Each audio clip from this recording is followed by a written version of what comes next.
Estimados participantes, ¿cómo están? Buenas noches. Sean bienvenidos a este lanzamiento nacional del Diplomado de Especialización en el Manejo de los Sistemas Gubernamentales, SIAF, SIGA y SEACE. Esta transmisión la estamos haciendo para despejar muchas dudas y también para hacer una introducción en lo que va a ser a lo largo de estas casi 12 semanas, que son 3 meses. Vamos a ir viendo todo con respecto a estos importantes sistemas de la administración pública. Misael Rivera con ustedes, una vez más, le agradecemos muchísimo por su participación y vamos a nosotros a colaborar con ustedes para despejar muchísimas dudas que nos han escrito al momento de la suscripción. Hemos invitado a la doctora Rosario Zabaleta. Ella es una experta en el manejo de estos sistemas financieros. Doctora, ¿cómo está? Bienvenida, buenas noches. Bueno, buenas noches. Entonces ahí sí vamos a dar inicio. En este caso, los sistemas SIAF, SIGA y SEACE, ¿cómo es que se debe aplicar en la parte de todo el proceso presupuestal, ¿no? Entonces siempre decimos que nuestro sistema de administración financiera en el sector público tiene que ver con todas las normas, procedimientos, principios, ¿no?, que se establece, y sobre todo con la parte de las normas, esas normas que luego nos llevan a las directivas, y estas directivas no son las que se aplican en el sistema SIAF, SIGA y SEACE. Es decir, estos sistemas se adaptan a nuestras normas, ¿no? Si Economía y Finanzas hace alguna modificación en las normas, inmediatamente el SIAF tiene que adaptarse a estas normas, ¿no? Eso es en principio. ¿Por qué? Porque tenemos que hacer cada vez más transparente, cada vez más legal, cada vez más eficiente nuestra ejecución del gasto. Bueno, entonces así me voy a detener más en los puntos, como esa es una clase introductoria, en los puntos que tienen que ver con los sistemas, los diferentes sistemas, ¿no?, que es de los puntos que vamos a tratar a lo largo de todo el diplomado. Bueno, entonces vamos a ver cómo se inició el sistema SIAF. En realidad, el SIAF fue el primero que se incluyó en todo el proceso presupuestal en el año 1997. Mediante una norma se le dice o se le comunica a todo el sector público que nadie podrá ejecutar si no es a través del SIAF. ¿Y qué significaba esto? Que todos los pliegos tenían que entrar al sistema, ¿no? Y empezamos utilizando los famosos disquetes, luego fueron los discos, ¿no?, los grandes discos, y luego ahora se hace a través también de la web, ¿no? Pero bueno, seguimos avanzando, ¿no? Tenemos el SIAF 1 y el SIAF 2, ¿no?, que abarca todos los módulos del proceso presupuestario, vale decir, programación, formulación del presupuesto, ¿no?, ejecución del presupuesto, evaluación y todo el control que se hace a través de este mismo sistema, ¿no? Pero, como hemos dicho, esto también se debe a las normas. Y una de las normas que tenemos, que se estuvo dando a lo largo de todo de hace un promedio de 18 años, porque hemos dicho que SIAF empezó en el 1997. Entonces, una de esas normas es el sistema de administración financiero, donde le da la característica de ente rector a la Dirección General de Presupuesto Público en lo que es ingresos y gastos del Estado. Le da también la característica de ente rector a Tesoro Público como el administrador de la caja fiscal, ¿no?, a la Contaduría Pública de la Nación, que es donde se registran nuestros ingresos y gastos y todas las operaciones que hacemos durante todo el proceso presupuestal. Y también señala a la Dirección General de Endeudamiento Público como otro ente rector. Y como hemos dicho, el sistema de administración financiero pues agrupa no solamente a presupuesto, a la dirección de tesorería, a la parte contable, ¿no? Ni solamente endeudamiento, sino a todos los que tenemos que ver con la administración financiera. Llámese la Dirección General de Recursos Humanos, la Dirección de Abastecimientos, la Dirección de Inversión Pública, de Planeamiento Estratégico, ¿no? De Modernización y Gestión del Estado, entre otras. Todos somos parte de este sistema de administración financiera. Bueno, entonces esta norma lo que hace es, un poco, hemos dicho, obliga a todas las entidades y organismos públicos, ¿no? Nacional, regionales y locales, a ejecutar, a ingresar su presupuesto a través del CIAF. Entonces, el CIAF, que es la herramienta que administra el Ministerio de Economía y Finanzas, ¿no? El CIAF es el que constituye el medio oficial para el registro, procesamiento y generación de la información relacionada a la administración financiera en el sector público, ¿no? Entonces, por eso les decía, nadie puede empezar su ejecución si es que no está dentro del CIAF. Un pliego puede crearse hoy, puede seguir creado hasta fin de año, pero si su información no está dentro del CIAF, así el pliego esté creado por una ley, no podrá iniciar su ejecución, ¿no? Para lo cual, pues tiene que empezar haciendo todo el circuito, es decir, programar sus gastos, formular su presupuesto, ingresar al CIAF con su información, luego ejecutar y luego ahí mismo hacer su evaluación. Entonces, el funcionamiento y operatividad del CIAF se desarrolla en el marco de la normatividad aprobada por los órganos rectores, ¿no? Como hemos dicho, presupuesto, ¿no? El Tesoro Público, Contaduría Pública de la Nación y la Dirección General del Endeudamiento Público. Este CIAF, o sea, ¿quién alimenta a este sistema CIAF? Pues lo alimentan todas las entidades o todos los pliegos presupuestarios que están en el, forman parte del sector público, ¿no? Y hemos hablado de algunas etapas por las que pasa todo el proceso presupuestal, como es la programación y formulación del presupuesto, que es la etapa en la que actualmente nos encontramos, ¿no? Estamos formulando el presupuesto para el año 2014, que ahora también tuvo un cambio, que es hacer una programación, una formulación del presupuesto multianual. O sea, hemos ingresado datos para el año 2014, 2015 y 2016. Y todo está en el sistema CIAF, ¿no?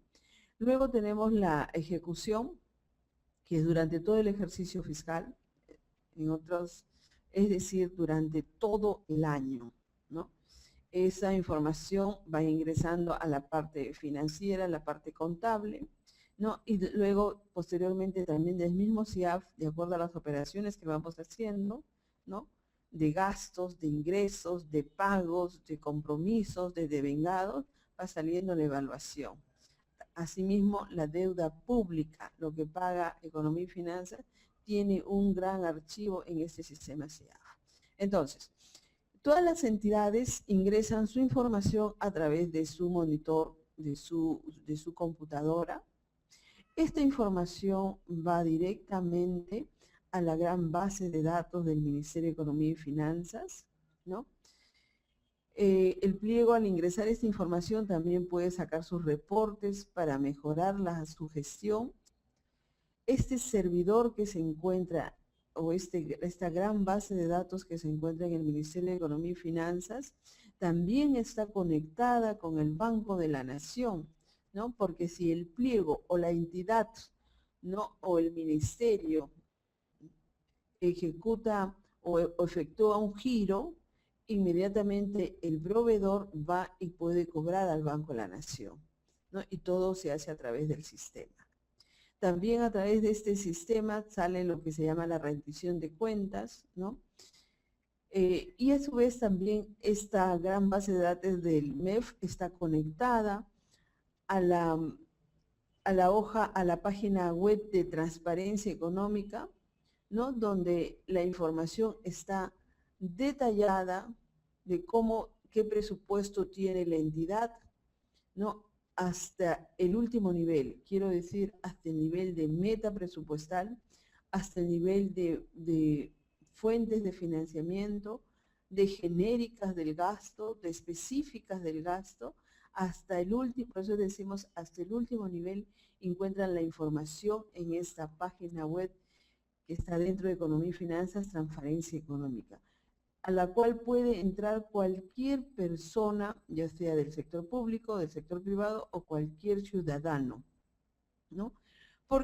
Y si no, puede entrar o encontrarlo a través de la página web del Ministerio de Economía y Finanzas, pues entra a esa pantalla que todos conocemos como Google, ¿no? Y solamente ingresan lo que la página que es Consulta Amigable y directamente nos vamos a encontrar en lo que es la página de Transparencia Económica, donde se encuentra toda la información de presupuesto que tiene el pliego, cómo ha ido modificando su presupuesto, cómo ha efectuado sus certificaciones presupuestales, sus compromisos anuales, compromisos mensuales y los devengados, ¿no?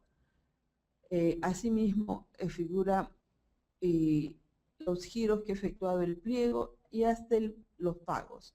Esta información que el pliego lo va trabajando día a día, ¿no?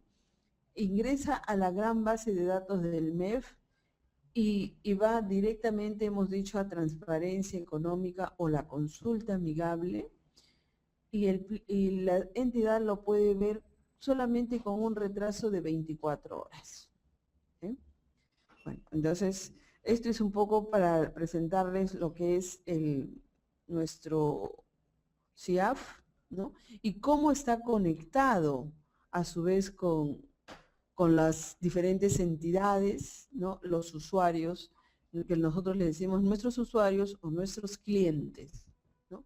En cada una de las etapas de todo el proceso presupuestal, ¿no? A su vez, si la entidad quiere hacer una ejecución del gasto, ¿no? Y, mejor dicho, perdón, desde la programación, ¿no? Programación y formulación, cuando ya se aprueba también el presupuesto, podemos hacer la interconexión con el SIGA. ¿Qué cosa es el SIGA? Tratamos de ordenar nuestra información, ¿no? El SIGA, que actualmente Economía y Finanzas cuenta con un SIGA logístico, tenemos el archivo del SIGA patrimonial y el SIGA de presupuesto por resultados, ¿no? Donde de acuerdo también a las directivas, este SIGA le va a permitir a la entidad tener su información, sus inventarios, ¿no? Y eso le estaría sirviendo para programar y formular su presupuesto. Este SIGA logístico está interconectado con el SIAF. Entonces, la entidad, la información que ingresa al mínimo detalle en su SIGA logístico, lo jala a través del SIAF, ¿no? Por eso decimos que está interconectado. Asimismo, el SIGA de patrimonio, ¿no? Porque a través del SIGA patrimonial podemos obtener los inventarios. ¿Cuánto tenemos en la entidad y qué nos faltaría para que nuestra entidad pues funcione en forma más eficiente?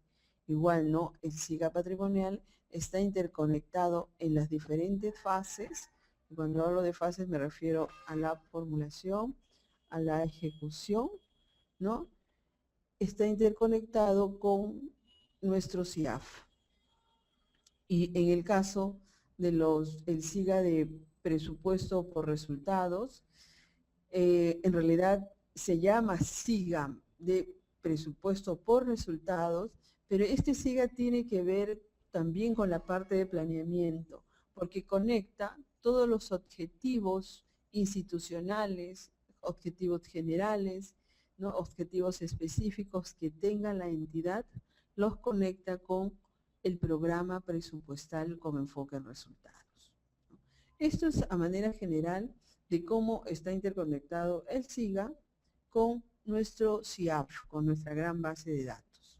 Este SIGA que antes, bueno, hace un par de años lo manejaba solamente Salud, luego fue el Ministerio de Educación, actualmente lo tienen muchos pliegos, ¿no? En este caso, Economía y Finanza solamente con una solicitud de la entidad puede solicitar que se le pueda instruir o se le pueda dar todas las pautas y mostrarles las bondades del SIGA-MEF. Decimos SIGA-MEF porque hay muchas entidades que tienen sus propios SIGAs, pero los SIGAs que una entidad los pueden haber adaptado a lo que ellos hacían, ¿no? No es igual al SIGA-MEF porque el SIGA-MEF contiene toda la parte normativa y se va actualizando con todas las modificaciones que en este caso Economía y Finanzas pueda efectuar. Asimismo, se hace, ¿no? Está interconectado con el CIAF, ¿no? Porque es parte de la ejecución, ahí interviene en la ejecución, ¿no? La ejecución está interconectado con el SEACE, ¿sí? Entonces ahí tenemos la gran importancia que tiene que ver con nuestros sistemas y la ejecución misma del gasto público. Bueno, hasta acá hemos hecho un gran resumen de lo que significan nuestros sistemas en el sector público. Puedo estar lleno a cualquier pregunta que ustedes puedan hacernos.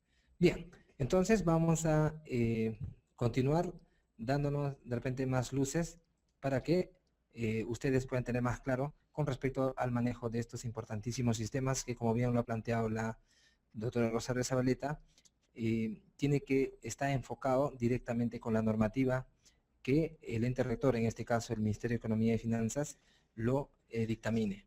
Bien. Aquí solamente es para mostrarles los diferentes sistemas y las funciones que tienen, ¿no? Sobre todo en la parte de presupuesto, ya hemos mencionado en lo que es todo su proceso presupuestal y que tiene que ver con cómo programamos, formulamos el presupuesto, la ejecución misma y la evaluación del gasto, ¿no? Y asimismo en el resto de todos los sistemas. Presupuesto público, hablando de normas, no solamente, bueno, que tiene la ley 28112 en el cual se le nombra como ente rector, sino a su vez tiene la ley 28411, la ley general del sistema presupuestario. En esta norma están especificados todas las etapas por las que pasa el presupuesto, ¿no? Y como les dije, ya actualmente nos encontramos formulando el presupuesto del año 2014 específicamente, ¿no? Porque ya se tiene la información del presupuesto multianual, es decir, 2014, 2015 y 2016. Definimos también al presupuesto como una proyección de ingresos y gastos, porque presupuesto es una proyección, ¿no? Lo que hacemos es estimar cuánto vamos a tener de ingresos el año siguiente y en base a eso cuánto podemos gastar en base a esa proyección de ingresos. Y para ello tenemos nuestros diferentes documentos de gestión. Uno de ellos es el Plan Operativo Institucional. Es donde luego de hacer nuestros planes estratégicos, lo que hacemos es plasmar en ese plan operativo institucional nuestros objetivos y nuestras metas que vamos a lograr, ¿no? Entonces, y a su vez hemos dicho es que el plan estratégico, ¿no? Está relacionado con nuestro SIGA, presupuesto por resultados. Entonces todo esto, todo lo que podemos hacer en este documento de gestión tan importante como es el plan operativo institucional, como es nuestro cuadro de necesidades, también lo podemos ver nuestro cuadro de necesidades a través de nuestro SIGA logístico, ¿no? Ahí también plasmamos nuestro plan operativo institucional porque es a nivel de meta, a nivel de específica de gasto, ¿no? Entonces, esta es la relación que se tiene con nuestro sistema SIGA, ¿no? Y a su vez con nuestros programas presupuestales. En nuestro sistema SIAF, ¿no? Ya hablando específicamente del sistema SIAF, tenemos actualmente colgados, digamos, e inmersos dentro de este SIAF 5 módulos, ¿no? Uno de ellos es el módulo de proceso presupuestal, ¿no? Que es el que trabajamos con las diferentes entidades, digamos, con los diferentes pliegos presupuestales, pero lo trabajamos en 2 niveles, digamos, ¿no? A nivel de unidad ejecutora y a nivel de pliego presupuestal. Porque es la unidad ejecutora quien también maneja el módulo, ¿no? O sea, es decir, el recurso, economía y finanzas, se comunica, coordina y le da el recurso al pliego presupuestal.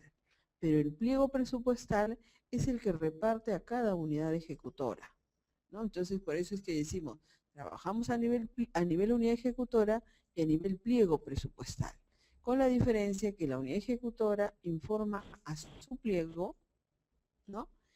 Y el pliego es el que transmite toda esta información al Ministerio de Economía y Finanzas, o mejor dicho, al Ministerio de Economía y Finanzas. ¿Sí? Y también tenemos el otro módulo colgado al SIAF, que es el módulo contable. Y de la misma forma se trabaja a nivel de unidad ejecutora y a nivel de pliego presupuestal. ¿Por qué? Porque, y está dentro del SIAF porque decimos que va ejecutando, se va ejecutando las diferentes etapas de presupuesto y esto se va, y así es como que se va formulando en el mismo sistema el balance, ¿no? Porque puede terminar el trimestre, el semestre, el año, y el pliego solamente termina de efectuar todos sus gastos, sus devengados, sus giros, y obtiene su balance anual, semestral, ¿no? Como le pide la entidad. Asimismo tenemos el módulo administrativo. Este módulo administrativo que se trabaja solamente a nivel de ejecutora, ¿no? ¿Por qué? Porque cuando modificamos la metodología, y lo mencionamos, y es importante, porque cuando se modificó la metodología de ejecución, es que decimos, ¿no? Hemos ingresado la parte de la certificación a que se haga a través del sistema, a través del módulo SIAF, durante la ejecución. Pero, ¿quién pide la certificación? Lo pide la parte administrativa.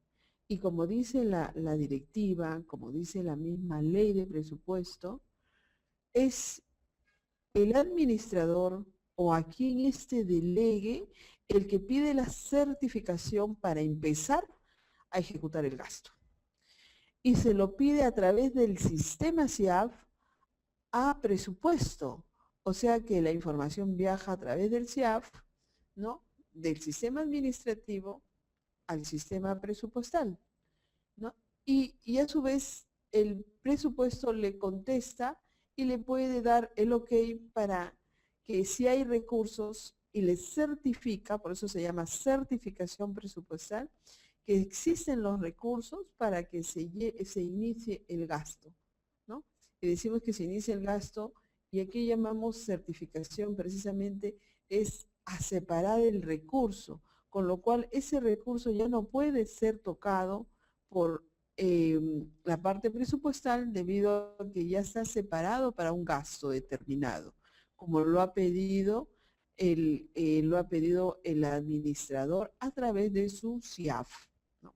Asimismo tenemos los otros módulos como el módulo de contratación de operaciones del SIAF y el módulo financiero, ¿no? que en ese caso nos sirve para hacer todas nuestras evaluaciones de cómo, de patrimonio, sacar nuestros balances, etcétera, etcétera. ¿Sí? Entonces, como sistema de administración financiera, utilizamos cada uno de estos módulos, cada uno, como dice la ley 28.112, de acuerdo a nuestras competencias. Bueno, no sé si hasta acá tuvieran alguna pregunta. Hemos explicado más las bondades que tienen que ver con el CIAF, ¿no? Y los módulos que se tienen a su vez dentro del colgados el mismo CIAF. Y todo esto, como hemos dicho, va a la gran base de datos, ¿no? Al gran servidor que se encuentra en el Ministerio de Economía y Finanzas, y a su vez va a la consulta amigable o a la página web de Transparencia Económica, donde el público lo puede revisar, puede ver, puede hacer sus proyecciones, puede verificar qué gastos está haciendo el pliego, cómo va gastando, y a veces también recibimos las críticas, ya en este caso no solamente Economía y Finanzas, sino los pliegos, porque el público mismo está viendo cómo las entidades no están ejecutando su presupuesto, ¿no? Actualmente tenemos a nivel de todo el sector público solamente una ejecución al 30 de junio de un 37%, ¿no? A nivel total, pero si vamos a nivel de proyectos, ¿no? Que es la inversión que se hace a nivel nacional, solamente tenemos un promedio, un aproximado de un 30% de ejecución en proyectos, ¿no? Entonces, ya estando a mitad de año, nuestra ejecución debería bordear al menos el 50% de todo el presupuesto, ¿no? Esa es una también de las grandes preocupaciones del Ejecutivo, del Ministerio de Economía y Finanzas. ¿Cuál es la debilidad? ¿Por qué es que el pliego no viene ejecutando, ¿no? Y bueno, a veces hablamos, y de acuerdo de las evaluaciones que ha podido hacer Economía y Finanzas, también hemos llegado a la conclusión que las entidades, o mejor dicho, nuestros funcionarios, no toman las decisiones, ¿no? Para la ejecución del gasto, que también es otra debilidad que tenemos. Y más con esta ley de servir, lo que tendríamos que hacer es un poco actualizarnos en todo lo que es nuestro sistema. O sea, no solamente la persona que maneja el CIAF, o la persona que maneja el SIGA, o la que pueda manejar el SEACE, o la que trabaja en presupuesto, es la que debe saber presupuesto, ¿no? Porque en realidad presupuesto es el inicio de todo lo que es el sistema de administración financiero, pero tiene que ver, presupuesto tiene que ver con los gastos en planillas, con los gastos en la parte logística, con lo que hace la parte patrimonial, con lo que hace tesoro, con lo que hace la parte contable, ¿no? Entonces tenemos que la relación con todos y cada uno de los sistemas, ¿sí? Asimismo, podríamos seguir hablando, ¿no?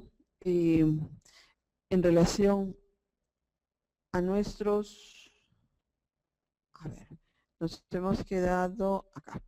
Podríamos seguir hablando, por ejemplo, de las fases del proceso presupuestario. Cada una de estas etapas, ya sea programación, formulación, aprobación, ejecución y control del presupuesto, así como la evaluación, están dentro del CIAF, ¿no?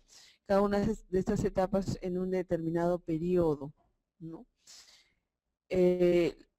Tenemos la relación de los periodos, por eso les decía que actualmente ya hemos trabajado estamos en plena formulación, nos encontramos en el mes de julio, donde Economía y Finanzas también, de acuerdo a lo que señala la Constitución y nuestra Ley General de Presupuesto, la Ley 28.411, debemos entregar el proyecto de ley al Congreso de la República a más tardar el 30 de agosto.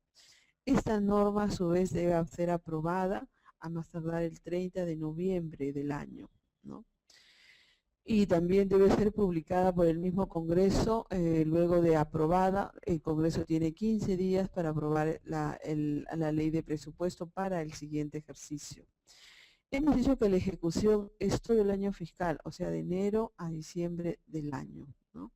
Y el control también lo ejecuta el pliego, lo ejecuta el mismo Economía y Finanzas, por eso les decía, se va mirando en la misma consulta amigable en lo que es transparencia económica, cómo el pliego va ejecutando los recursos, ¿no? Y la evaluación, que tenemos dos evaluaciones, ¿no? Una semestral y otra anual, ¿no? Que se presenta, la anual se presenta después de 30 días de vencido el ejercicio presupuestario. Prácticamente estamos hablando del mes de mayo del siguiente ejercicio fiscal, ¿no? Entonces, en base a eso, es que vamos desarrollando cada una de estas etapas, pero como les decía, cada uno de acuerdo a las fechas, ¿no? Actualmente Economía y Finanzas se cuenta no solamente desarrollando lo que es la formulación, sino también está ejecutando el presupuesto de este año 2013 y está haciendo la formulación del presupuesto del año 2014, ¿no? Y finalmente, también ahora en julio debe empezar a hacer su evaluación semestral de este año 2013. Bueno, entonces, hasta aquí. A ver si tenemos alguna pregunta. Sí, a ver, tenemos una pregunta de Ego Chipana. Él dice, ¿en un certificado presupuestal se puede consignar más de una fuente de financiamiento? Ejemplo, el recurso ordinario Cano. A ver, la pregunta es si le entiendo bien. Dice, en un solo certificado se puede consignar más de una fuente de financiamiento. A ver, la certificación es por fuentes. Si un gasto tiene la fuente recursos ordinarios y la fuente Cano, tendría que hacerse por cada una, ¿no? Así como se aprueba el presupuesto por cada una de las fuentes de financiamiento, de la misma forma tendríamos que aprobar la certificación presupuestal, ¿no? O sea, en ese caso, la entidad tendría que, en otras palabras, la parte administrativa tendría que solicitar de ese gasto cuánto es por RO y cuánto sería por Cano, independientemente, y se les daría la certificación por cada una de las fuentes de financiamiento, ¿no? De acuerdo a lo que está presupuestado, ¿no? O sea, lo que tiene que hacer en este caso la dirección de presupuesto o quien haga sus veces en la entidad, ¿no? Es dar la certificación, con lo cual se hace responsable de esta certificación presupuestal. A ver, bueno, tenemos todavía algunos minutos y vamos a hablarles en el sistema SIAF por todo la ejecución, ¿no? O sea, por todas las fases, digamos, por las que pasa un gasto, ¿sí? Entonces tenemos la fase de ejecución. La lámina que ustedes están viendo, es como si cuando empezamos el inicio de un gasto, se entiende que ya estamos en el periodo de ejecución, o sea, estamos dentro del ejercicio fiscal. En otras palabras, estamos en enero, ¿no? Donde ya el presupuesto está aprobado, por eso tenemos un presupuesto institucional de apertura. Si este se modifica, bueno, será el presupuesto institucional modificado. Y en base a ese presupuesto inicial es que la Dirección General de Presupuesto Público aprueba la programación de compromisos anual, que es lo que ustedes ven ahí pintado de rojo, ¿no? Porque Economía y Finanzas aprueba su programación de compromisos anual. ¿Y qué significa la programación de compromisos anual? Es lo que antes la entidad conocía como calendario de compromisos. Es lo que luego fue el calendario de compromisos trimestral, ¿no? Y es más, las normas, la ley de presupuesto nos decía, nadie, o sea, ninguna entidad puede gastar, puede comprometer más de lo de su calendario de compromisos. Actualmente hablamos de una programación de compromisos anual, ¿no? Entonces, en otras palabras, primero fue mensual, nuestro calendario, luego fue trimestral y ahora lo tenemos anual, ¿no? Entonces, si yo tengo en mi presupuesto 500 millones, Economía y Finanzas me puede aprobar los 500 millones, o puede ser menos, puede ser, por decir, 480 millones de programación de compromisos anual, ¿no? ¿Por qué Economía y Finanzas tendría que aprobar menos? Porque esta es la forma por la cual, si tenemos menor recaudación, ¿no? Economía tiene que hacer los ajustes necesarios y, como se dice, dar las medidas del caso. Actualmente, y desde el año 2012, la programación de compromisos anual que autoriza presupuesto público es prácticamente el 100% del presupuesto inicial. ¿Por qué? Porque nuestros ingresos se están manteniendo, ¿no? Entonces no hemos tenido mayores problemas. Esperamos pues que en este segundo semestre del año 2013 pues se sigan manteniendo nuestros ingresos, por lo cual el pliego no tendría mayor problema para su ejecución. Entonces, si ya el pliego tiene su presupuesto aprobado, que ha sido por ley, en este caso, hablando del año 2013, ha sido aprobado mediante la ley 29951, ¿no? En base a eso, presupuesto aprobado, la programación de compromisos anual. A su vez, la entidad dice, ¿qué es lo que voy a gastar primero? Ya tengo mi presupuesto, ya tengo mi programación de compromisos anual, entonces, ¿qué voy a priorizar en gastar? ¿Para qué? Voy un poco a separar los recursos, ¿no? Entonces, la entidad podría priorizar de repente todo su gasto, pero ¿qué sucede si luego le piden un gasto adicional que tiene que hacerlo con el mismo presupuesto que tiene, ¿no? Entonces, ahí debe un poco quitarle a una partida y pasárselo a otro, pero si está priorizado no lo va a poder hacer, entonces va a tener que despriorizar. Ese es un poco, por eso les decía, allí se tendría que empezar a priorizar los principales gastos, o los gastos, digamos, ineludibles, como planillas, como gastos operativos de la entidad, es decir, como gastos fijos, como es la limpieza, como es la vigilancia, como es los gastos de luz, agua, telefonía fija, telefonía celular, ¿no? Entre otros gastos. Y también habíamos dicho que cuando se debe iniciar el gasto, así sea el pago de luz, de agua, de teléfono, el pago de vigilancia, la entidad le dice, le manda a través del sistema a presupuesto, dame la certificación para efectuar el pago de luz, o para efectuar el pago del teléfono, o para efectuar el pago de vigilancia, ¿no? ¿Por qué? Porque el presupuesto tiene que darle la certificación presupuestal. Y habíamos dicho que todas estas etapas están en el CIAF. ¿Qué quiere decir? Cuando empezamos nuestro presupuesto, lo que se aprobó en la ley está, mi presupuesto PIA está dentro de mi CIAF para empezar la ejecución.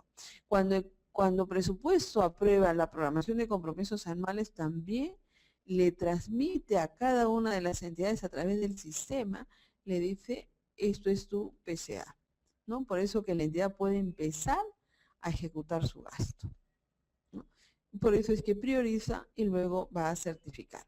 Y hablando de certificación, la certificación es responsabilidad total del jefe de presupuesto o quien haga sus veces en la entidad, ¿no? Es su responsabilidad, ¿no?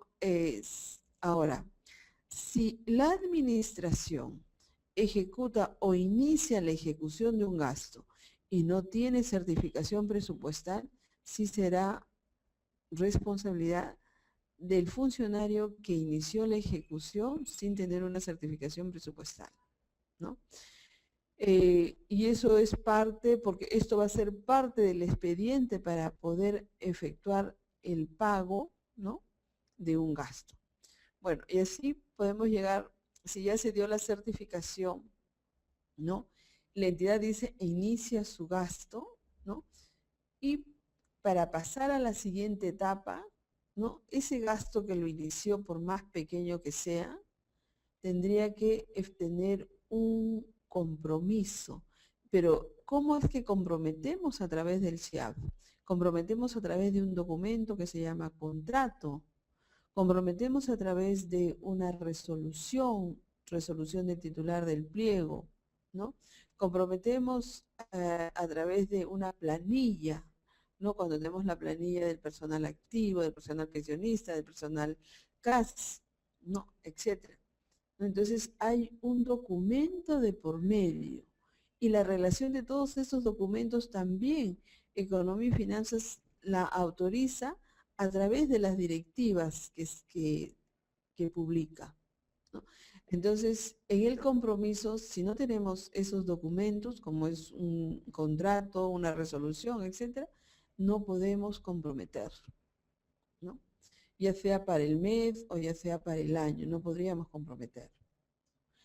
Luego, como señala aquí la flecha, deberíamos pasar, si ya hemos comprometido, podemos pasar al devengado. Pero ¿qué nos dicen? ¿Qué es el devengado? ¿No? El devengado es la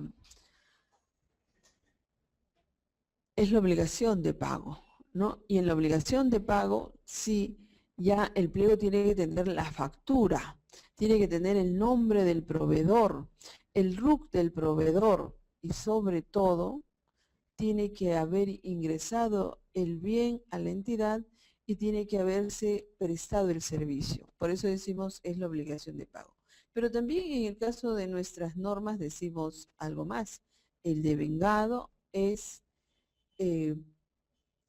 no solamente que entre el bien, que el servicio esté prestado, sino también que se le dé la conformidad correspondiente, donde en este caso la parte contable asume responsabilidad. Aquí tenemos, si la obra la ejecuta la unidad ejecutora, el pliego puede certificar el presupuesto. A ver, cuando hablamos de unidad ejecutora, es como que la unidad ejecutora tiene un CIAF, tiene el módulo del CIAF en su entidad. ¿Por qué? Porque la unidad ejecutora es responsable de una cuenta, ¿no? El Tesoro le apertura una cuenta, registra firmas, ¿no? Porque su responsabilidad es la cuenta, esta cuenta. Entonces, desde el momento que tiene la responsabilidad, ¿no? Y maneja el CIAF, ¿no? Y maneja el SIGA, y también puede manejar el módulo el SEACE, entonces simplemente, y los recursos están dentro de su unidad ejecutora, el pliego no tendría que certificar, sino el que certifique es la unidad ejecutora. Porque es su responsabilidad, el gasto es su responsabilidad. La siguiente pregunta tenemos, dice, ¿cuándo una entidad convoca un proceso de selección y consigna la fuente de financiamiento RO? Al momento de ejecutar el pago, puede aducir que dicho proceso se pagará con el cano y se les asignará un mes después. A ver, esta pregunta un poco no la entiendo porque dice, cuando una entidad convoca un proceso de selección y consigna la fuente RO, al momento de ejecutar el pago, puede aducir que dicho proceso se pagará con el cano.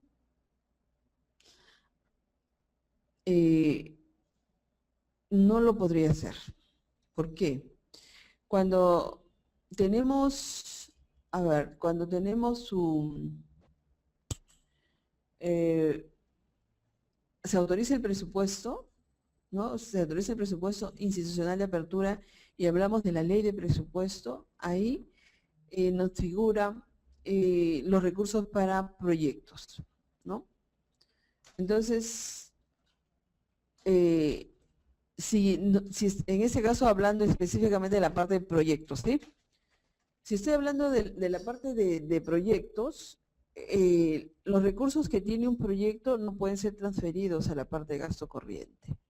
Entonces, y un proyecto se convoca y antes de convocarlo también aquí interviene las normas de OCE, ¿no? Entonces OCE nos pide la disponibilidad presupuestal. En este caso es como doble certificación, con la diferencia que OCE le llama disponibilidad presupuestal y como presupuesto nosotros le llamamos certificación presupuestal, pero en realidad es lo mismo. Entonces ahí inclusive decimos con qué fuente de financiamiento esta va a estar financiada. Cuando ese pliego se le ha dado el código SNIP, ¿no? Se le ha dado el código de la inversión, ¿no? También, y ellos han presentado su estudio y les han dado la viabilidad, ahí figura que es con una fuente u otra fuente de financiamiento.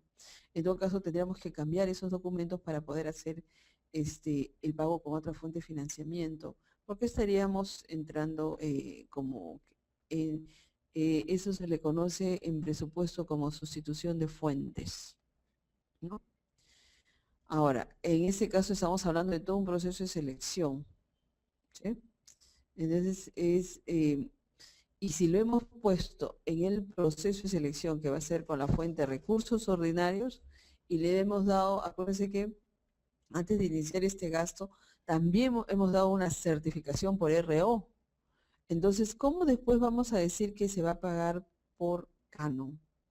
Tendríamos que sacar otra certificación que ya no va a ser por RO, sino por canon. Pero esa certificación de canon saldría con otra fecha, que cuando ya el proceso de selección ya está autorizado, ¿no? Y hemos dicho también que de acuerdo a nuestras normas, la certificación es antes de iniciar cualquier gasto. Creo que esta sería una de las principales razones por las cuales no se podría decir en un proceso de selección voy a pagar con RO y luego decir no, pues ahora voy a hacerlo con otra fuente de financiamiento, ¿sí? Bueno, también tenemos otra pregunta que dice, si tengo que pagar sentencias judiciales como la del decreto de urgencia 037, ¿no? Del Estado, ¿puedo separar el 3% de mi PIA para, como dice la ley 28411? A ver, cuando hablamos del decreto de urgencia 037, que es del año 94, ¿no? Tendríamos que separar dos conceptos. Hay un concepto que es los devengados, es decir, lo que tenemos de esa fecha para atrás, es el devengado, y lo que tenemos de aquí para adelante, ¿no? Entonces, separando estos dos conceptos, tenemos el devengado, lo paga Economía y Finanzas a través de su oficina de Administración General, ¿sí? Y como ya a Economía se le dan los recursos para que pague ese devengado, ¿no? Entonces ese gasto ya se convierte en una continua, en un derecho y es parte de la continua del servidor. La continua sí lo paga el pliego, ¿no? En este caso, como hemos dicho, Economía y Finanzas pagaría la sentencia judicial, ¿no? Por los devengados del decreto de urgencia 037. Pero si separamos el 3%, ya sería para la parte continua, ¿no? Y solamente por sentencias judiciales, si quiero hacerlo con el 3%, sí lo podría hacer.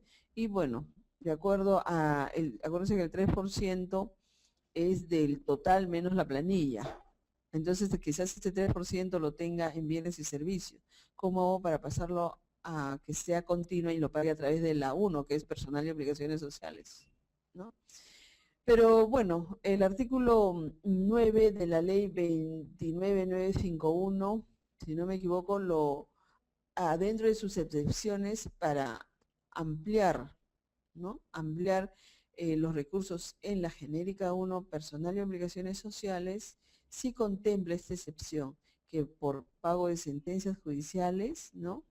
Podemos pagar, hacer la modificación y hacer el pago, porque como es continua ya sería en lo que es la 1 misma, porque como hemos dicho se convierte en una continua de aquí para todo el año, ¿no? Bien, estamos muy contentos que la doctora nos haya dado algunas pautas generales con respecto a la importancia de la gestión financiera y presupuestaria del Estado, que finalmente redunda en la aplicación en los importantes sistemas que vamos a empezar a desarrollar en el diploma de especialización que hemos programado para ustedes. Tenemos una consulta más. Alejandro nos hace la consulta, dice, ¿se puede hacer transferencias de la partida 21, remuneraciones, a la 23, bienes y servicios, pasar a la 25, otros, para el pago de sentencias judiciales? Cuando hablamos de la 21 estamos hablando de remuneraciones, dice, o de la 23, ¿no? O sea, la pregunta es si puede ser de la 1, no la 21, o si puede ser de la 23. En este caso solamente podría ser de la 23, o sea, de bienes y servicios pasar a la 25 para el pago de sentencias judiciales. ¿Por qué no se podría de remuneraciones? Porque eso está prohibido en la ley de presupuesto, ¿no? O sea, no podemos incrementar la 1. Ese pago de sentencias, o sea, no podemos incrementarle recursos a la 1, a la 21, y tampoco no podemos quitarle, ¿no? En este caso, el pago de sentencias judiciales tendría que salir de la 3, ¿no? O sea, y ahí tenemos prácticamente el 3% que de acuerdo a la ley 28.411 no está destinado a pago de sentencias judiciales, pasarlo a la 25 para el pago de sentencias judiciales. Yo quisiera a la doctora hacer una última consulta. ¿Ella qué opinión le merece, teniendo en cuenta que ella también forma parte del Estado y quisiera saber su apreciación? A ver, en primer lugar, toda norma que se aprueba, ya sea ley, decreto supremo, debe tener un reglamento. Yo creo que tendríamos que esperar el reglamento, que es un poco especificar lo que dice la norma, a fin de sacar una conclusión, ¿no? Si realmente esto, ¿qué es lo que va a significar? ¿No? Entonces yo sí quisiera esperar el reglamento de cómo el Ejecutivo va a desarrollar esta norma, ¿sí? Por el momento. Muy bien, ya sabemos que esto está todavía viéndose. Hay que ver cuáles son los lineamientos que finalmente se toman una decisión. Bien, entonces, como comentábamos, esta ley que finalmente se ha aprobado, como bien lo planteó la autora, está para poder desarrollarse todo su reglamento. Pero más allá de cuál puede ser finalmente los atributos que puedan tener este reglamento, yo creo que cualquier persona desearía un cambio sustancial en la actual funcionamiento, en el actual servicio que presta el funcionario y servidor público. Es importantísimo, señores, y ustedes lo saben, un cambio en el Estado, un cambio de la perspectiva del servicio que tiene el funcionario o servidor público. No puede ser, y ustedes lo saben, no puede ser que haya personas que estén trabajando en la administración pública y conozcan muy poco de los procesos, ¿no? Tienen muchísimos problemas.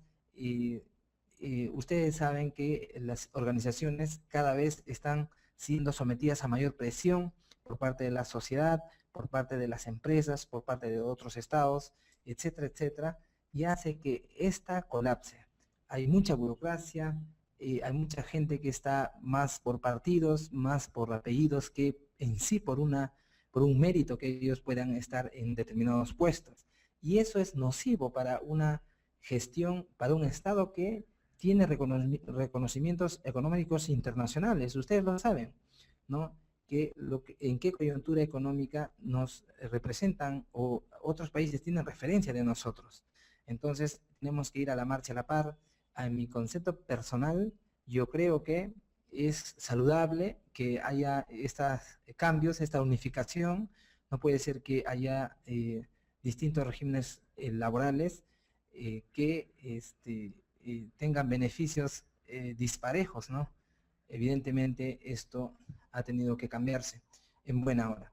Pero también ustedes saben que el Servir es una institución que tutela el nuevo recurso humano, ya va a entrar en un trabajo para poder implementar también medidas con respecto a esta ley. Entonces, dentro de ellos está evaluar. Se habla de una meritocracia. Para ello tenemos que nosotros empezar a buscar una especialización en lo que nosotros sabemos hacer, en lo que nosotros, para el cual nos han llamado o para el cual estamos en un determinado puesto. Tenemos que saber técnicamente los procesos que estamos manejando. Y ello implica, estimados amigos, eso implica una especialización, obedece a un perfeccionamiento en todos los procesos.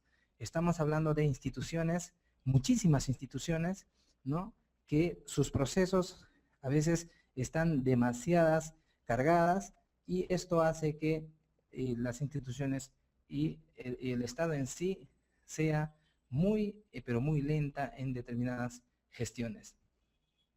Entonces, amigos, este diplomado también está en virtud a fortalecer esas capacidades. Con esto, nosotros vamos a llevarlos paso a paso, desde la perspectiva más básica hasta la resolución de problemas más complicados con respecto al manejo financiero, al manejo presupuestal de la gestión que corresponde. Entonces, acá le voy a presentar el temario, ¿no? Vamos a hablar en un primer momento de toda la introducción financiera, que es sumamente necesaria para adentrarnos así al manejo de cada uno de estos sistemas. Es importantísimo que conozcamos la normativa, cómo aplicar, qué es lo que está vigente, ¿no?, en cada uno, a qué área corresponde. Es sumamente importante conocer esta normativa. Es por eso que nosotros hemos dividido en 5 sesiones, cada una de estas definiciones. Hay algunos temas que, por ejemplo, muchas personas no conocen, como por ejemplo qué cosa es el PIA, cuándo se ha aprobado, qué cosa es el POA, por ejemplo, qué cosa es el PEI. Son instrumentos de gestión, pero ¿para qué sirven? ¿De dónde han salido? ¿Qué es necesario hacer? ¿Cómo se hilvana esto en la gestión presupuestaria, ¿no? ¿Para qué me sirve? ¿Dónde lo voy a aplicar? ¿No? Yo de repente no conozco o desconozco muy poco, de estos sistemas, y cómo yo voy a aplicar en el CIAF registros así por aplicar. Eso no es la idea. Es por eso que hemos diseñado este diplomado, para que paso a paso podamos enseñarte todo el manejo del proceso, para que finalmente puedas registrar con criterio. Hay muchas personas que mucho tiempo trabajan en un determinado área, en una determinada área, y lo han aprendido el manejo ya sea del CIAF o del SIGA o el SEACE, solamente en un determinado proceso, y ellos presumen que conocen el sistema. No es así. El CIAF, ustedes saben que es un sistema que integra varios procesos de la administración pública. Por lo tanto, cuando ellos tienen un problema, muchas veces no saben resolver. Hacen las preguntas al soporte de CIAF, y estas o tardan en responder, y hace que la gestión en sí, el proceso de la gestión, se estropee. Eso es lo que queremos evitar con esta capacitación. Además que esto, una vez más, te va a preparar para que puedas adelantarte a los hechos que más adelante van a venir, que están a las puertas. Ustedes saben que esta ley se va a dar el reglamento y vamos a tener novedades. No esperemos al último momento. Yo creo que es importantísimo que podamos capacitarnos en cada uno de estos, de especializarnos en cada uno del manejo de estos sistemas. Es por eso que en esta primera parte vamos a nosotros a aplicar la normativa, tanto en la ejecución presupuestaria y financiera, en el tema de tesorería, todo el tema contable, el plan, la ley de contrataciones del Estado aplicado al CIAF, al SIGA y definitivamente al SEACE, y como también las aplicaciones normativas en cuanto a almacenes y bienes patrimoniales, que finalmente eso tiene que registrarse en el Sistema Integrado de Gestión Administrativa, que es el SIGA. Entonces, como ven ustedes, amigos, todo el manejo de estos sistemas, ¿no?, están relacionados con la normativa. Por lo tanto, hay que conocer. Hay muchas personas que han hecho preguntas diciendo si tengo que tener algún conocimiento para poder matricularme en el diplomado, etcétera, etcétera, ¿no? No, acá te vamos a dar todas las herramientas que necesitas para poder registrar exitosamente información en el sistema que te convenga. Bien, una vez que nosotros ya hemos aprendido esta parte, toda la parte normativa, vamos a empezar con el Sistema Integrado de Administración Financiera, que es el SIAF. Ahí vamos a ver cómo toda la parte de introducción, todos los ítems, para qué sirven, cómo se carga la información, cómo se registra, para qué sirve cada ítem, en los 3 módulos, que son los módulos más principales, ¿no? El módulo presupuestal, el módulo administrativo y finalmente consolidar la información en el módulo contable. Todo ello vamos a hacerlo paso a paso. Tenemos más de 10 especialistas que van a encargarse del desarrollo de esta transmisión, sea virtual o sea presencial. Vamos a utilizar la utilización del mismo demo del SIAF, como en este caso ustedes están viendo, ¿no? Vamos a utilizar el SIAF para que podamos aplicar ahí todos los conocimientos que vamos a adquirir, ¿no? Ustedes van a tener el acceso a la zona privada de miembros y de allí ustedes van a poder descargar el SIAF y van a poder instalar y van a poder seguir cada uno de los procesos que nosotros en su momento vamos a desarrollar. Entonces, bien, ya saben amigos, solamente para poder reiterarles, ustedes pueden tener el acceso a toda esta información ingresando a nuestra web rc-medioconsulting.org, ¿no? Y ahí ustedes van a obtener el acceso al diplomado que está en la parte superior. Le dan un clic y ahí ustedes ingresan al desarrollo del presencial que comienza el 13 de agosto y el virtual que inicia el 15 de julio. En el caso del presencial son 20 sesiones en 3 horas por día, 3 horas y media por día, va a ser desde las 6 hasta las 9:30 de la noche, y el virtual los días lunes, miércoles y viernes, de las 7 a 9 de la noche, 2 horas, 30 sesiones, y el inicio es el 15 de julio del año 2013. De estos sistemas tan importantes como son el SIAF, SIGA y el SEACE.